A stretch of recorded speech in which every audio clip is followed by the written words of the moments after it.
Maing hapon sa tanan.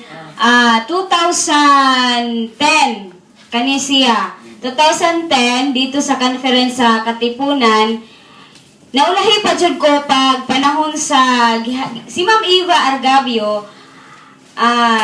Iyang bana mo'y contact dito ni Pastor Jeff. Si Ma'am Eva Argabio, ang mga Pastor Jeff dito sa girls dorm, iyang dilan ato. Dili ko interesado kaya ang ako sa una, bahalag makapanabon ko bisan unsa okay na, basta mo bula.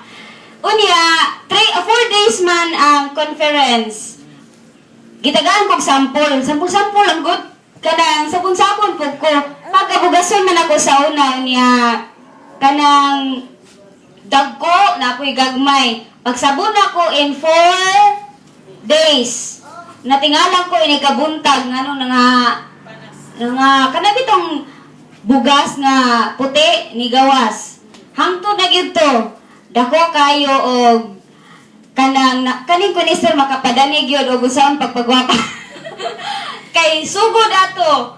Gigamit gyud akong kunisir aron looking good. Ang product makuha. Unya. Sa to.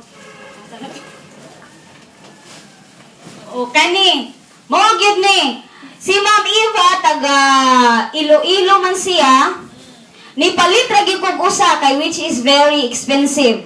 75 ang akong sabon. Okay rag sell ka 18 pesos. Sa nipalit kog usa na nanghi wala ko nanghi di pasulumol kana masuko unya. Kay mahal baya siya. Nipalit kog usa pag uli nako ni samot gyud ko kanang pagdaig sa Queen Esther. Kay parte gyud siyang nindota. Muna nga padayon ta gamit ani kay padayon ang atong kagwapa.